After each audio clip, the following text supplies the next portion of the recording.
If you would like to get your song reviewed, dear listener, there's the filthy capitalist option. As Sori says, $125 gets you straight to the head of the line. You don't have to be a part of the alliance. You don't have to be part of the group. Wait a minute. And the biggest thing is you don't have to wait. You hop, skip, and jump right in front of everybody. $125 gets you there. You do that 3 times, and you get mashed down to the $75 rate for perpetuity. Yes! Also, there is a band review option. So if you've got a band and you're trying to get your band some exposure, hit me up at villageXchange@gmail.com, and I'll show you the details about how to pull that off. You can also jump on Patreon, and there is a option on the tiers to be able to get your band reviewed. Yep. Obviously, we can't lie to you, so we can't guarantee a positive review. Get what you get. It's just rubbish. Rubbish. Rubbish. That's British for garbage. My favorite is a community option. $1 at the gate gets you in at Patreon. You get to join an alliance. The alliance joins their points together, and that helps determine what songs that we do. The alliances hang out on Discord. Message me on Patreon to get the link. And they do all kinds of other cool things. They do Minecraft, Dungeons and Dragons. Yeah. It's really a community within the community. Anybody can go in the village, facebook.com/Vin and Sori. There's 160,000+ people on the channel. What's cool about the Discord is that it offers a real opportunity for community connection, friendship, that type of thing. And it's on Discord, so if you're not a Facebook person, it's for you. You start off at $1. Right. Plus you get exclusives. Sori and I are working on a song. So the first 15 seconds of that was on Patreon. Also, at $15 tier and above, when we actually debut the video, they're going to be there live with us. There you are, dear listener. Buy our merch. Buy our merch indeed. A child shall lead them. Okay, so we are doing a Love for the Dark Arts stream. Yeah. And the next song on our list is Red Hourglass. We Form the Broken. Red Hourglass. Reform or we form? Did I say reform? It's We Form. We form the what? The Broken. We Form the Broken. Okay. This band has been in a few polls for the Epic Underground, but never reached the top. Oh! Thus, I decided to do something about it and find you need more melodic death metal in your lives. Is this who is that? Controller? I think it's Controller. That's got to be Controller. All right. I think that last one, this one, and the next one are all Controller. Boys and girls, here we go. Here we go. Chris Harms will be glad to hear that. Shout out to Chris Harms, whoever Chris Harms is. Last song, and right? Red Hourglass. Let's go. You got those lyrics.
contender for Song of the Night, bro. I don't Agreed. know. I don't Agreed. know. It's a conflict. I don't know. All right. I think this was a relationship song. What do you think? Well, I agree. But as far as... Okay, so... That line was pretty crazy, the way they did that. Which one? Where he says, now I know. Yeah. He says, now I know that all is fair in love and war. That's a pretty crazy line. Yeah, that line made me uncomfortable. Yeah, that's a very... Sounds like something you'd say. Huh? It just sounds like something you would say. Yeah, that's some shit I would say. Yeah. But see...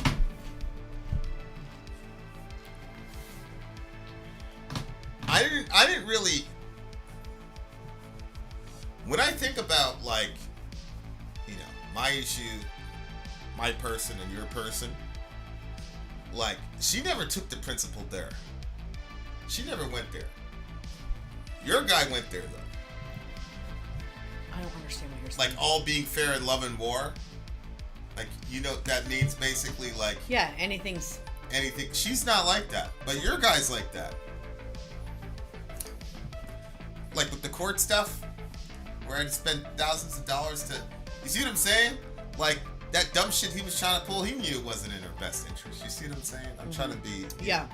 Like, he's that type of person. That's not at all what I thought She's that not phrase that meant. type of person. I never took that phrase that way. All is fair in love and war? Yeah, but Yeah, I took you're that. saying the love and the war is both in a relational context?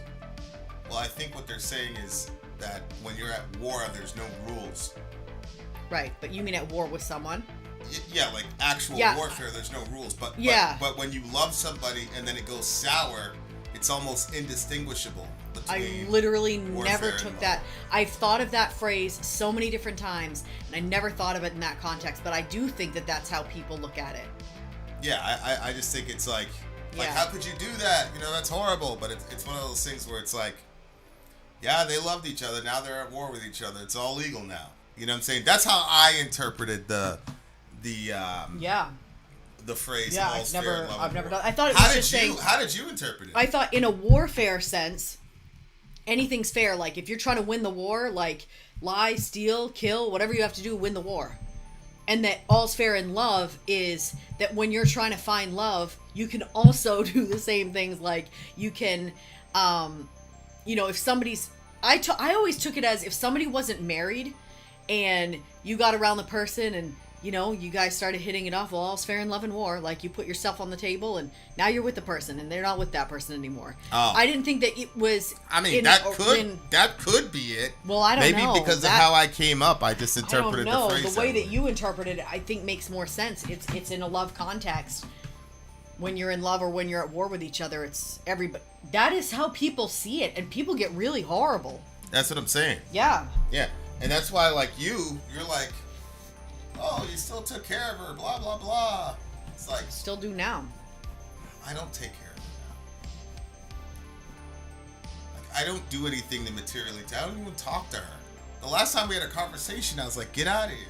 No, she called you a couple days ago, and you're like, why am I being involved in this? Yeah, so how is that me taking care of it? No, I'm saying like. The last time she was in the house and we had a serious conversation, I ended the conversation pretty quick. Told her, Yeah, so I what know. are you talking about? Well, I'm saying it in like a positive thing. You're making this weird reaction. I'm saying it in a positive thing. Like you still take care of her, and I told you before. Yeah, that, well, but like, what are you talking about? well, it's art. Like if she needs help, you're gonna help her. Like how? Like what in I the mean, last 300? Have I helped her in the last 365 days? Yeah, she's had a lot of different times where she talks and she wants to hear your input and for you to give her some help. I mean, I don't. It depends on what you want, what you're categorizing. In the last year? If you look at, it's been a significantly lot less in the last year. I feel like that you're on the defense here, and that was actually like a compliment from me saying you still take care of her. I'm not. I just don't know what you're considering taking care of her to mean. Like talking to her at all? Well, I'm looking at like, okay, so my past relationship, like that person can't even like get themselves to do something that wouldn't benefit me, but would benefit his child. Yeah. Okay, well, you're not like that. Like even if there's something that doesn't involve the kids, but let's say she said, I can't make this month's rent. Can you give me X amount? You would do it. And she knows that, and I know that, and we all know that. she's not asking for that, but you're still there if she needs you. But I wasn't saying that as like a negative thing. It has been a negative thing for me in the past. I'm not saying that. But I'm still saying that you're saying it's a negative thing. I just don't know what you're talking about. Well, like, especially like for the last year. The idea that she had that problem going on and she called you when she created that entire situation means that to me that even she still thinks, okay, I need him. He'll help me. And I mean, you were like, why am I being involved in this? Right. I don't think anybody would listen to me in that phone call and go, that was a really helpful guy. No, I don't think in that phone call, right? But I'm saying from her perspective, she still sees it that way. Well, look, hey, I'm a superhero. I'm still taking care of people. Just by talking to them, I'm a superhero. Hey, I'll take it. But these two, when you hear somebody say that, now I know that all is fair, that means something bad happened. Mm-hmm. Like she crossed some line. She crossed some line to where he's like, oh, okay. Because they're talking about burning bridges, burning down the town. Already burned down the town of ghosts. I know the bridges of our hope, they fail. Like, it looks to me like she was one of those people where, like, she makes you, like, quit all of your friends. Already burned down the town of ghosts, I know. She's one of those people that, like, makes you put her at the, like, center of everything. And now all of his friends are gone. And now their relationship isn't working out, and now she's doing a whole bunch of crazy shit to him. That's what it looks like to me. Okay, I took it as you already burned down the town of our ghosts. Like, everything, she's destroying everything. Like, yeah. Okay, like, if you found out, like, let's say you had some really great memories with somebody, and you guys went on this amazing trip, and like that trip was like your thing, like, and you always looked back at it, and then you found out she was having an affair during that entire time. So then, like, even the memories, you burn down the ghosts of those memories, like everything gets ruined because of things. Like, he found out some stuff that affects everything. And then he said it all goes down to the same old story, which, well, he says, can you feel my darkness as your son? Like, that's a good line. Yeah. That's a good line. That man can write his ass off. Because of what he found out and what went down. And it all goes down to the same old story. Now I know it all. Now I know that all is fair in love and war. When he says if it all goes down to the same old story, like, a lot of times, like, the bad person in a relationship, weird way to say that, they have some reason or some excuse for why they did that, and it's something that they're gonna use, like, a lot. Like, you know, there's that show that we're watching, and she tells him, you got so busy in your work, you weren't paying attention to me anymore, so it was his fault. Yeah, is what she's saying, you know. So yeah, I haven't been watching that Amber Heard Johnny Depp situation. But it's a fascinating cultural moment because it's see clips of it. It's one of those, because she you can hear her explicitly saying, "You're a man. Nobody's gonna believe that a man, you know, whatever." But like, I don't want to like swing too far and say like there's this groundswell and epidemic of abused men and women. I still think that in a relationship, when abuse happens, you know, 8 times out of 10 it's probably the guy.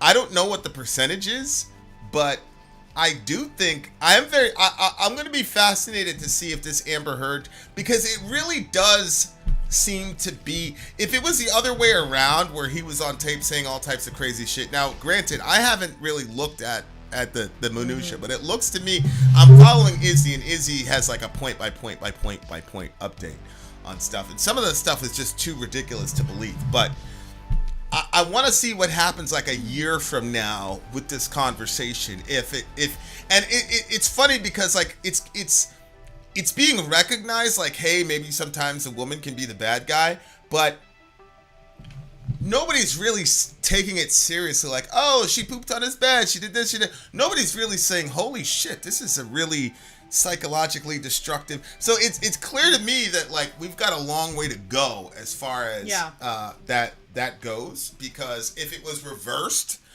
and Johnny Depp was doing all the shit that she did and all that, it would be a completely different scenario. And I'm good with the bias going that way.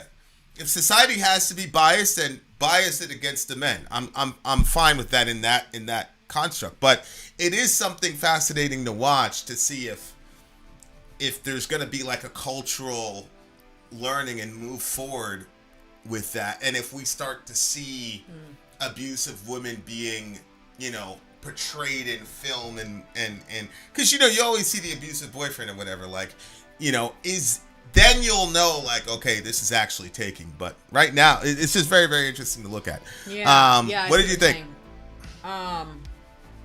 So yeah, I enjoyed the song. I thought it was like the way that they went heavy with it, but also like they had those other elements. I liked it. But what do you think when he says this foundation of a solitude, brick after another brick, either heaven or hell, still built to be my haven? It sounds like even though it wasn't good, like it was still his spot, like it was still his haven. And then he said, like living in a deja vu with everything I see in you. Yeah, I think he's torn between solitude or being with her, is what it looks like to me. That's why he says either heaven or hell. I think what he's saying is he doesn't know what heaven is and what hell is. Is heaven being single and having the solitude where you can quiet your mind? Or is heaven being in a relationship? In which case, your heaven defines what your hell is, right? Or vice versa. So that's what it looks like to me. There's a lot of people that just can't be alone. And not only that they can't be alone, they're terrified of being alone. That was something I didn't understand, because I had this friend and I'm like, Jay, why can't you just be alone? You know? And it didn't really dawn on me, but she was scared to death of being alone. She's just, some people are afraid of being alone. The problem is, especially with women, if a guy picks up on that, holy shit, you're in a lot of trouble. Yeah. A lot of trouble. All right, what do you get the song?